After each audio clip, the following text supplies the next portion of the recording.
शांतिर अर्थ यह नुह कि आमर बाहर सबकि शांत होबार अच्छे।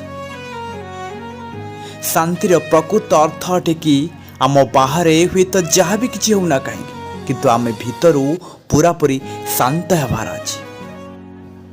आमर मन शांत होबार अच्छे कारण जार मन शांत ना ताकू हुए तो आपण केतरु केते भल जगह को नहीं जाऊना कहीं किंतु से सैठ भी गले दुखी ही रह।